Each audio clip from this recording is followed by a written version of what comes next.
All right, welcome back, Aspire to Lead listeners, and of course, the Teach Better family. Thank you so much for joining us once again this week. And I have a phenomenal leader, educator, author, podcaster. I get along with this man so well because we have so much in common, which means that we just have our hands in so many different projects. So with that, Dr. Matthew Woods, thank you so much for being on Aspire to Lead. What's going on, brother? Good to be on here. It's great to have you on the show. I had the pleasure and honor of being on your podcast, and we're going to talk about that later. But for those who haven't checked it out, make sure you do so. I want you to subscribe as soon as you get done listening to this episode, because Dr. Matthew Woods does a phenomenal job, and we're going to talk about a lot of his different projects. But first off, sir, I want to congratulate you on getting a brand new position. I'd love for you to share the wonderful news with my audience. Thank you, Josh. Josh, please call me Matt. Please call me Matt. We're friends, man. You don't have to be that formal on here. But no, I'm excited to be on here, and thank you for the words of encouragement. I've recently accepted the position of Assistant Superintendent of Student Services for Petersburg, in Petersburg, Virginia. I might just put it out there because I know you're broadcasting a lot of different districts and states all throughout. So here in Virginia, I'm super excited. I'll actually transition into that role June 1st. So it is, a quick turnaround, but I'm excited to get there and connect with the community and get to work. So yeah. So let's talk about that role, because it's a very fancy title, and I wanted folks to understand kind of maybe the roles and expectations that go with that position, because I've said it before on this podcast. I want folks to understand that there are not three positions, right? It's not just teacher, assistant principal, and principal, right? There are plenty of different roles and responsibilities in the district. And so if you wouldn't mind sharing kind of, what that role encompasses, I think that would benefit a lot of folks. Got you. So the easy way for me to say it is any and everything that encompasses services to students. I mean, I'll be honest with you, that's the way to think about it. But it is a big umbrella. All joking aside, so it does include everything when we think about security, when we think about transportation, when we talk about nutrition, the technology, when we talk about the infrastructure, so like of facilities and so forth. And all of those things, when you stop, they all do intersect when it comes to students and the type of services and how services are being provided. And for me, the way to think about my role, or a role like this for your listeners out there, if you aspire to do something like that, I'm really overseeing and managing, but most importantly, helping people be even more efficient and helping to remove barriers to not impede the work so other folks can be successful. And I've always tried to keep that mentality and that mindset, regardless of what leadership role I've been in. When you are in a leadership role, you're there to serve others, but to make their jobs easier. Like you take on more headaches and responsibility to lessen their load, so they're more productive. And you also, and this is actually something I stole from a mentor, you also try to help people anticipate problems or barriers before they're there, and to kind of clear the path for them. So like, even if they don't see it yet, you want to be able to hear what they're telling you, how they're responding, what they're doing, and really kind of think, or help them think 2 steps ahead. Like, okay, if we're going to consider this, have we also considered this? Or if we haven't considered this yet, and this could be on the horizon, what can I do, or what can we do together to remove those potential barriers to make sure that all students not only are just supported, but are being successful? So that's, I guess, my mentality I've had for all the leadership positions I've had currently. That's going to be the mentality that I go in there into my new position. But the other thing really, Josh, and I'm saying all this before I've actually started, right? It is really just, I'm going to go in there with open eyes and open ears. And I just want to hear from people, see things from their perspective, and really just hear from them what they need from me to help them be successful. No, I think that I'm so happy that you talked about the transition, because that is a part of moving from one role to another that people don't think about. And you need to have those goals, and you need to be able to, assess what's going on within that position to begin with. And so I love that you're already thinking about that and shared that and communicated that here on this podcast. But Matt, I want you to talk about your leadership journey, because I know you've been in leadership for a while now and have had multiple roles. So if you wouldn't mind sharing kind of where you've been prior to your new position. Yeah. So leadership roles, and I tell folks a lot. I actually go all the way back to when I was in the classroom, because I think of different leadership roles and responsibilities I took on and didn't really realize how it would not only just impact me, but impact my mindset, impact my leadership style as I've, transitioned to different roles and responsibilities throughout the course of my career. So even when you go, all the way back, I like to say all the way back in time, earlier in my career, when I was in the classroom, being a supervisor like the National Honor Society, supervising the Minority Student Alliance, being a basketball coach. There were different things that I was doing then that I think sometimes when educators think about, oh, well, traditional leadership roles, no, when you're doing something, when you're supervising and managing others, that is leadership, regardless of the capacity, because a lot of those same traits and characteristics you would still apply in some shape or fashion in other roles. From some of those roles, then I transitioned into being a assistant principal at both the middle school and high school level. I've been a middle school principal. I've been a director of student support services, so that's at the central office level. And then obviously, as I transitioned into this new role as an assistant superintendent. So those are the different avenues and things when it comes to leadership that, from my experience, that I've been a part of and that I've done in my career or my journey.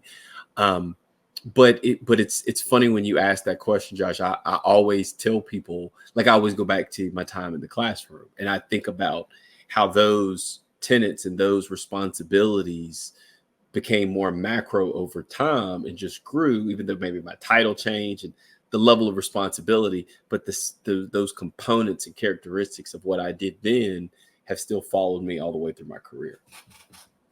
Yeah, in fact, I'm thinking about my own journey. If I wasn't a coach, I would have never got tapped on the shoulder to say, "Hey, you're making an impact beyond the classroom. We think you would be a good administrator." So sometimes inadvertently, when you take on more responsibilities, although it's enhancing your leadership journey, it's also potentially giving you an avenue to maybe move in position also. Mm-hmm. Did someone tap on your shoulder as far as, hey, Matt, you need to think about this? Several people did. Several people did. And I tell folks all the time, I had a very roundabout way coming into education because I have a lot of family members who are educators. For example, like my mom, she's a science, a biology teacher, excuse me, and then became a principal. She was like a high school principal. She ran an alternative program. So I tell folks all the time, from the education standpoint, I would always tell folks, I saw the behind the scenes, not just the teacher in front of you or the principal with the radio doing lunch duty and bus duty and all that stuff. But, I saw the late nights doing grading papers. I saw the, hey, honey, we're going to have to do this a little later because I got to call these parents back. I've heard my mom get cussed out on the phone before. Oh, yeah. And I'm like, she didn't even do nothing. She's telling you what your kid did. You're yelling at her, So, I tell people all the time, when folks were nudging me to get into education, or hey, man, I think you'd be a great teacher, or hey, man, I think you'd be a good leader, I was like, I don't know about this, because I could tell people hi, you can't trick me. I see the backside of this, right? But I say that to say, I'm glad I was exposed to those things, because as people asked me these questions and wanted me to assume some of these roles and responsibilities, especially when it comes to leadership, right? I had a database to pull from. I knew, you didn't have to really coerce me into it. I knew I know what I'm signing up for. Sure. And I knew it going into it. And I think that's very powerful, because when we think about teacher burnout, a topic that doesn't get addressed a lot, as well as leadership burnout, I think people really don't see the full gambit of what they're getting into. Mm-hmm. And that's what causes the stress, the anxiety, and the issues. So for me, having those experiences. And then when I had people like, shout out Mr. DeWitt House, he was a phenomenal assistant superintendent of instruction back in the day in the district I'm in, or Dr. Cotton, who was the superintendent. Like, I can name so many people who saw things in me and really kind of helped give me the nudge and encourage me. And pulling it in with those experiences, just kind of ran with it. No, I love that you had that behind the scenes prior to, because I think that tapers expectations and surprises, like you said. So I think that gave you a leg up probably than most of us as we're learning what the role is in the midst of it, and probably getting surprised. I know the first time I got cussed out by a parent was definitely a surprise. Yeah. So let's talk about compassionate leadership. I know this is a topic that you're, talking about passion, right? You're passionate about this too. So compassionate leadership, what does that mean for you within your leadership journey, and why is it such a focus for you within your own leadership position? Yeah. So when we think about compassionate leadership, a good way to think about it, or I think if you looked up, was it like Webster's dictionary, or, if you try to Google, like, what is a definition of compassionate leadership? It's really talking about how you use your head and your heart to make decisions, and how you do that in a way that influences and inspires others and the work that you're doing. Now, I want to caution people when I say that doesn't mean, oh, I got a gut feeling I should just do this and disregard what the data's saying, or what, like that. That's not compassionate leadership. But what it is asking you to do is, for example, when you're looking at that data and you have to make data-driven decisions, which I'm a firm believer in, you do it in a very authentic and compassionate way. So you look at it and you say, okay, for example, I see that John scores took a large dip this semester. It just doesn't seem like John. John is always rocking it, and I see this. So, we need to probably get in there. Might have the instructional coach talk to him, professional development. But you know what else? John's mom just passed, and we all know the relationship he had with her. And he's telling us he's okay. But you know what? We were already getting the vibe. He just ain't really been himself. We know he's not smiling as much, but he just seems very reclusive. Like, he just seems not himself. And I've noticed when I've gotten feedback through the walkthroughs, it does look like the quality of instruction has dipped a little bit. That could be playing a part into it. Before I just throw the instructional coach in there, maybe I just need to reach out. Hey, John, you told us a couple months ago you're good. I just want to revisit. Are we good? Is there anything I could do to help? And just to see, because that could be playing a part. And taking those things into account, that's when I talk about compassionate leadership, is really diving in there and really understanding that context of what you're doing and what can you do to meet people halfway. And from there, that's how you go into the work and influencing and inspiring others using that mindset. No, I love it. I always talk about, when I do PD, as the best way to get knowledge to the brain is through the heart. And I think that balance needs to occur, right? It's that yin to the yang of having, like you said, the mind, the data to go with, sometimes the heart and the emotions. That is so vital, especially when you're talking about, education and relationships being so important. So, if you're only making decisions on data and information, you probably are going to make some right decisions, but you're probably going to miss that human element that is so necessary in that role. Yes. And what I try to nudge people along sometime to understand is that data could actually nudge you towards the compassion. Like, the data could show me, you know what? In the example I used a minute ago, John told us he was fine, but it's not. Like from the side of just as a human being, we're noticing a change in gestures, demeanor, etc. But you know what? Now, professionally, right?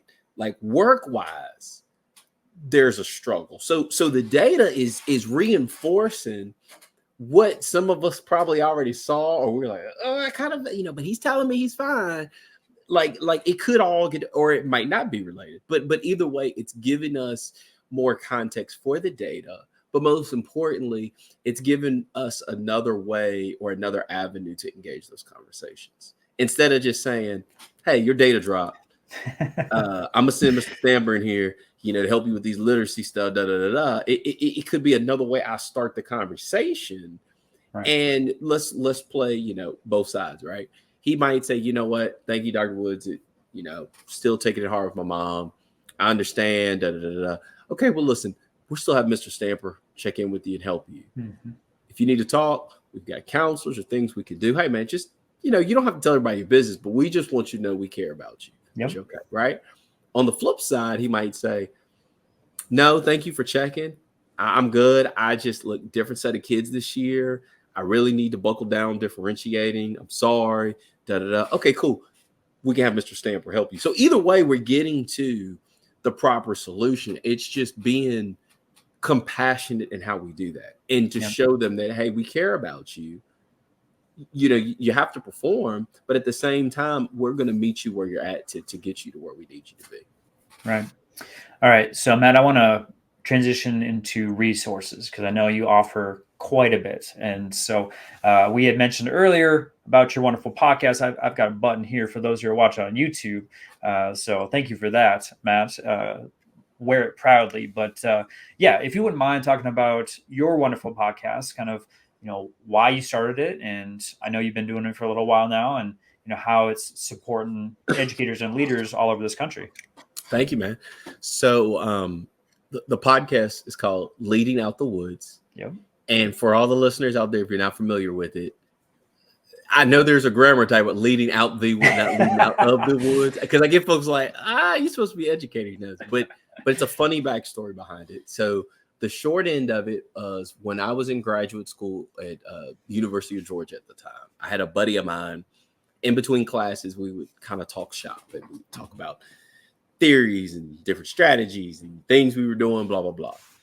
And he would always make a little comment, man, Matt, you always got pretty good ideas, and you're so country.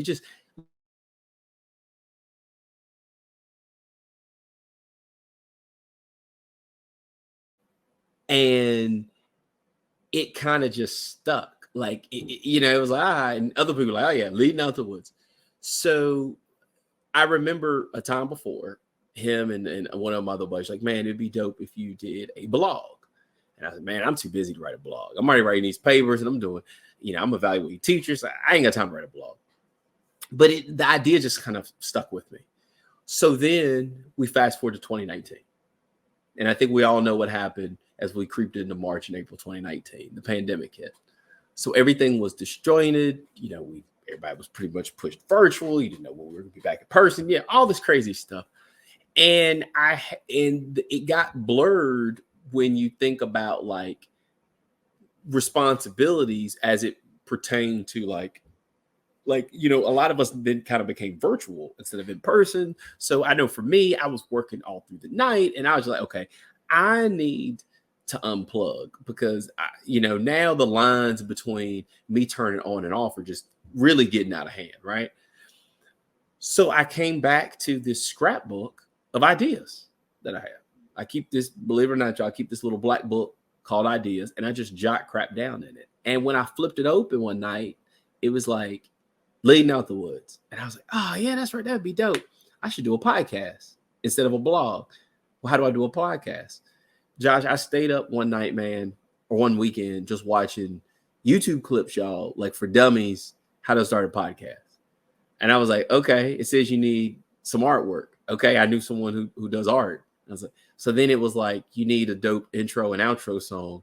So a former teacher that I work with who was a musician, I said, hey, would you make me a dope little intro and outro? I mean, like, this is literally how it blew up. And it started with mostly self-reflections. So if you listen to the first maybe 4 or 5 episodes, it's really kind of self-reflections. And what grew out of it, Josh, was people said that I know, they said, well, Matt, you know all these amazing people. Hey, man, it'd be cool if you could bring them on as guests. Okay, yeah, we could try that. Let me reach out to a couple people. And I was amazed, Josh, at the kind of love and support I got. And blink your eyes, and we're 100+ episodes, and 3 years later, and we've actually now spawned recently into anchor chats, which goes up in between the episodes. But the anchor chats are small, 8 to 10 minute self-reflection tips that I do, but it's leading people towards professional development. So I think one of the most recent ones we did was sustaining relationships. And I just talked about a couple experiences I've had and talked about, hey, here are different ways you can nudge yourself towards professional development to not only build relationships, but a lot of times we don't do the work and the support and the training on how we sustain them. Because it's one thing, first day, I'm meeting Josh, meeting Matt, they're in my class, or these are my new colleagues.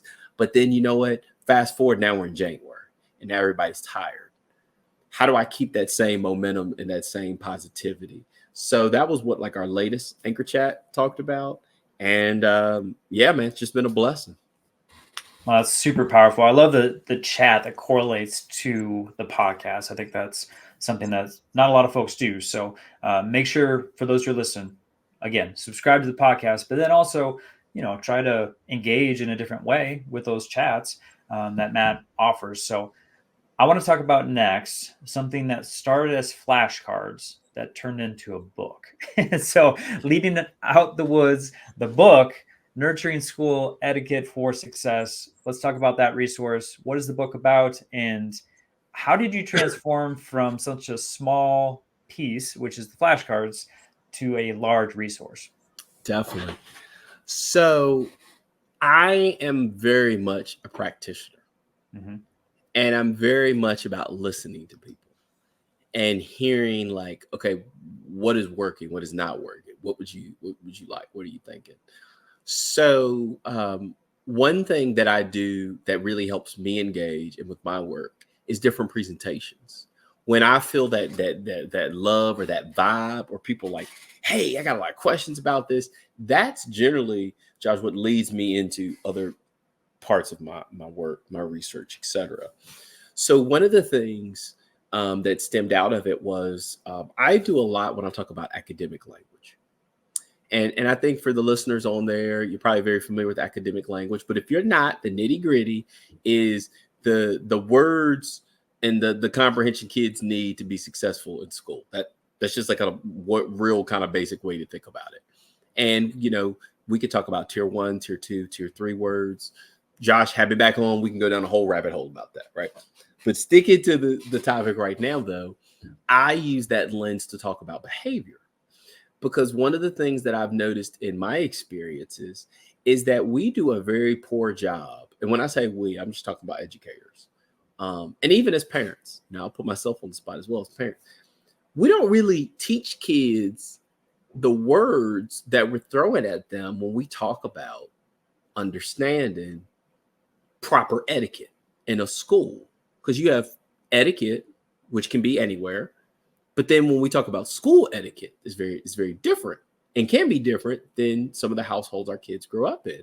So, one of the things that I know, just my own observations is, kids they're like, stop being defiant, Josh. You're being insubordinate.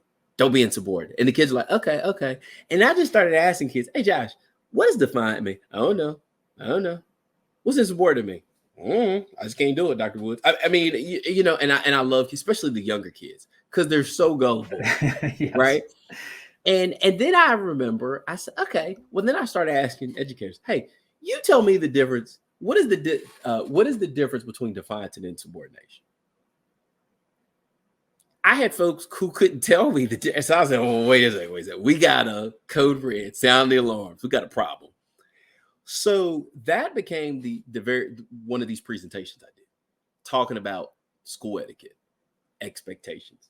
So I remember there was a gentleman, shout this guy out if he's listening, whoever you were, I can't remember your name on the top of my head, sir. But in between me doing this presentation for like 100+ people, he said, Dr. Woods, it would be real dope if you just, I don't know, man, had flashcards. That's flashcards. And he said, flashcards, these different terms, you're like, what defiance means, insubordination, respect, etiquette. Hey, a lot of these are the same words we find in our code of conduct. So started doing research. Not only in the state I'm in, Virginia, I started looking at other states. He goes, you know what? These are the same terms that you see universally in pretty much all code of conduct. So Josh, from there, we came out with the school etiquette expectation flashcards, the 26 terms that kids and parents and educators need to know. So we pushed them out. A lot of love. People loved them. But folks were still like, okay, I get what you're saying, but how exactly do I really use them, Dr. Woods, right? So in between the presentations, I would kind of walk people through how to use them. And they're like, oh, this is so good. So then I had someone, or I say someone, but multiple people said, you know, man, you just really need a book. You just need a book putting together this presentation. So Josh, like you said, that led into Leading Out the Woods, Nurturing School Etiquette for Success. So a very long-winded way of saying those experiences and presentations are all wrapped up in this comprehensive book. It's an easy read, brother. I'll be honest. The first draft was 163 pages, I believe, and people hated it. If we need to edit this part out, we can. People hated it, not because they didn't like the content. Folks were like, Woods, you are a practitioner like us. When do I have time to read 160 plus pages? Right. You're right. What would work for you? You know, Matt, if you could squeeze this sucker down to about 100 pages, excuse me. That makes a lot of, John, sometimes, and I think as educators, we try to outsmart common sense, right? Like, duh, like that would make a lot of sense. 100, like if I could get down. So I remember asking people, well, I've got all these crazy citations. Matt, we know what MTSS is. Right. What educator doesn't know MTSS, right? You don't need to tell me the definition. I don't need all your citations for it. Right. You just need to say how you've taken MTSS and how you're plugging it in with this. So there was a lot of stuff. I like to say I really kind of trimmed some of the fat off of it and got it down to as clear cut as possible. And that's how we got the book. And the book has been great. It's very rewarding for me to hear people reach out either through, like Twitter, through email, and just say, hey, Matt, this has really kind of caused us to do a huge mindset shift in our schools, in our divisions. But most importantly, the data is backing it up. Like, hey, we're really getting intentional when you talk about these etiquette lesson plans. So that's another thing, Josh, I don't think you and I got to talk about. So we recently came out with the etiquette lesson plans, which are a set of behavior expectation plans that can be universally used by any teacher. We also have template lesson plans where then we say, okay, we've kind of walked you through what proper hallway etiquette could look like, what proper classroom and cafeteria etiquette look like, what restroom could look like. Hey, now you have your blank one, so you can kind of mix and match it. And it's been real good because people are using it, and the feedback that I'm getting where they're like, hey, this is very practical, it's making sense, and I'm already seeing how it's being effective. Man, I love this. So yeah, this is something that is a huge struggle. Every campus I've been on is the universal expectations, but also the universal definitions, because like you said, everyone comes in with different experiences, different makeup in the home, different lessons being taught throughout their life. And one teacher may define it one way, another defines it a different way. One student defines it one way, another student defines it different. So, as a leader, it's so important to make sure that everyone understands what these words are and the definition. So, kudos to you for listening to the need and creating something for folks. So I will tell you the first 3 chapters, to be transparent with everybody. The first 3 chapters does exactly what you're talking about, Josh. It addresses, hey, that elephant in the room. We say we want all kids to act this way or to know these things coming in, but let's pause. Are we on the right page? Do we have a clear mindset? Because I think a lot of times we say, well, we need the kids to have clear language. Well, no, first, as educators, we need to have clear language. We need to have clear expectations. So the one I'll just throw this nugget out there, Josh, to give people an idea of what you'll get in the book or the presentation if I come to do it for you. Mm-hmm. When we talk about defiance and insubordination, right? So defiance, definition, civil disobedience, right? Or just being disobedient, not following directions. Insubordination is not following the directions or the directives of an authoritative figure. That's the difference between defiance and insubordination. So then from there, what I walk people through, and I talk about a little bit of the book, okay, we need to define who is an authoritative figure in your school. So usually people say, oh, that's easy, Woods. Teachers, principals. Okay, so the cafeteria, I'm assuming the custodian is mopping the floor, kid kicks over the bucket. Oh, well, that's being insubordinate. Well, you just told them they're not an authoritative figure. Sure. So then it gets people really thinking, like, okay, you need to make sure it's very clear on your end, because just using that behavior as example, that's still wrong. Kid kicking over mop is still wrong. But how we address the kid to show them what you did was wrong and how this is the behavior I need to see, we have to keep that same language. So if I'm saying you're being defiant, but then the administrator is saying you're being insubordinate, then someone else is saying, well, you're just being disrespectful. Yep. Well, think about all that confusion you're causing for the kid. Like, instead of all of us just saying, let's use the example of insubordinate, you were being insubordinate because the custodian asked you not to do that and pay attention, and you intentionally did that. You were being very insubordinate. Do you understand? And if we're all saying the same thing, it's going to hit very differently for the kid. Yes. So.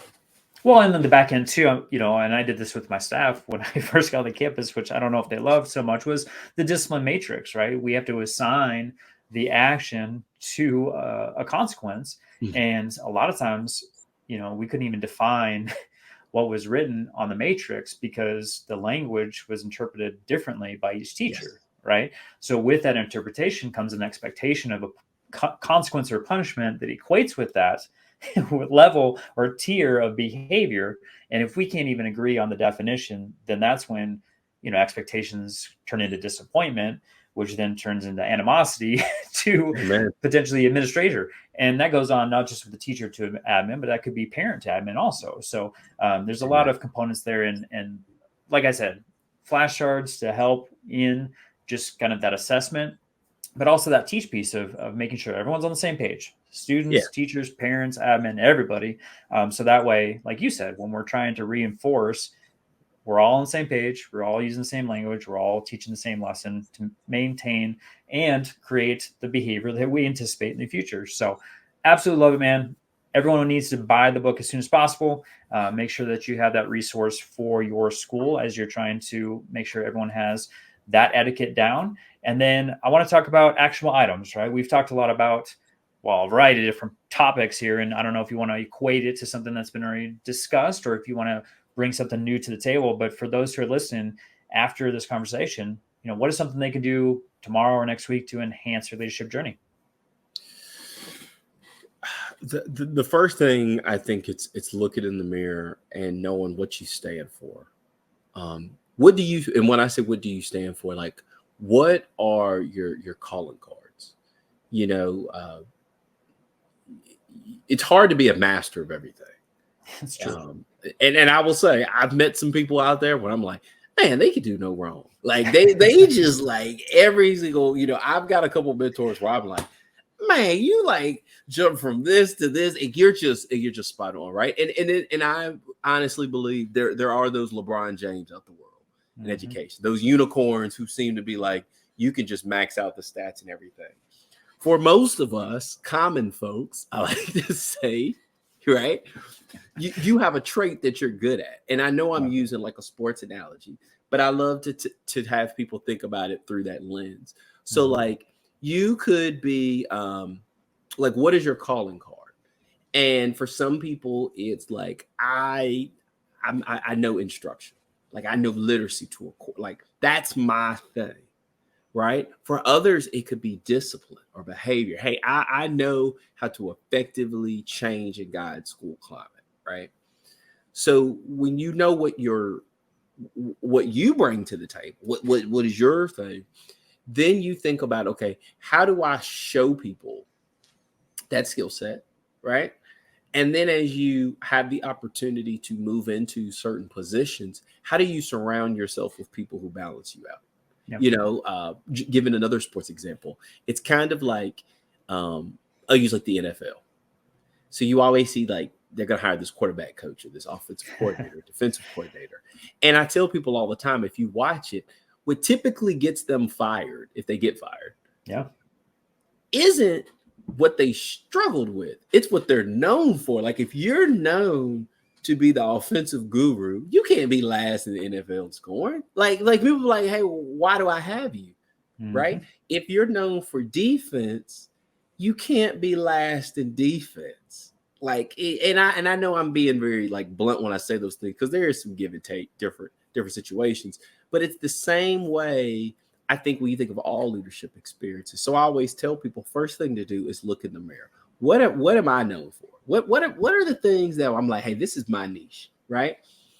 Then from there, how do you not only perfect your niche and really become an expert in it, but then you have to think about what are the things that you need to make yourself rounded out. So for me, Josh, I'll tell you, the thing that I learned very quickly was most of my experience has been secondary and or the collegiate level. Right. So where is my gap? My gap was elementary. Yep. Right. So I tell folks all the time when I got into some of my first leadership roles, especially at the middle school level, I sat down with several folks that I know very well. And I said, I need you to give me a boot camp on literacy because I know from my experiences, I know how to guide children and people through reading to learn. But I've never been in the role of teaching people how to learn to read. Right. So for people listening, there in my good educators know there's a very big difference. There's a difference between learning to read and reading to learn. So I'll be honest, man, I went back to school essentially. I had folks kind of indoctrinate me on like, this is how, man, you these are the components. You better know phonics, right? Yep. You better understand what tier 1, tier 2, and tier 3 words are. You better know your Dolce and Fry words, right? You know, so the listeners out there, I'm sorry, I'm throwing a lot of stuff out there. Like, so your cycle, yes. You know, then as you get into your tier 2 words, well, those are like your action verbs. So explain, analyze, compare, contrast, et cetera, et cetera. Well, then you get to tier 3 words, content specific words. So the words that you would find in your given content. See, those are things that I kind of knew, but I really didn't know at the time. And I really had to go back to school essentially and start from scratch with folks to say like, hey, I want to be the best educator I can be. Like, I want to be an amazing middle school administrator. And I'm getting those kids from elementary. And some of them might have that deficit. So I need to know what I need to do to reinforce that with the teachers and so forth. So yeah, if you can keep those things in mind for the listeners out there, that will definitely help you, in my opinion, overnight as you start and you really grasp this leadership journey. That's awesome. All right, Matt. So how can folks, connect with you either through your website or through social media? Because I know, we just touched a little bit about what you offer as far as the podcast and the book, but I also know you speak, you are a consultant, you have other resources. Like for those who are watching on YouTube, there's a poster right behind Matt that he offers. So, how can people connect with you on social media or through your website? Definitely, man. The best way to reach me, my website, that's www.leadingoutthewoods.com. So same title as the podcast, Leading Out the Woods. You can find me on Twitter. Well, I'm sorry, now it's called X, but for some of us old school, formerly Twitter. I'll keep calling it Twitter. Yeah, at Wood from a Woods. Those are just the two best ways to really find me. But I am on LinkedIn at Matthew Woods. I'm available in a lot of different places. But if you go to my website, that's probably the best way to find me because I have the podcast, my tags, everything is locked and loaded in there. And regardless if you try to reach out to me about the book or to speak, I just love engaging with different folks. And I love learning from other people and getting their experiences on things. So, hey, feel free to reach out to me. Glad to connect. For sure. So I got it on the screen for those who are watching on YouTube, leadingoutofthewoods.com. And then, of course, if you head over to my website, joshstamper.com, I'll have all the various links to social media. So that way you can connect via social media or just follow, subscribe to all of Matt's, various content out there. I know there's a lot of it. And then, of course, if you're watching on YouTube, thank you so much. And love for you to subscribe to the channel, either on the Teach Better channel or Joshua Stamper channel. And I appreciate you guys engaging in the comment section also. So with that, Matt, it is always a pleasure. I could probably talk to you for another 3 hours. So you had talked about being on the podcast again. We'll make sure that happens, because I have a lot of other topics just from this conversation that I want to expand on, and love to pick your brain further in the future. Most definitely, man. Appreciate it. Yeah, I appreciate you.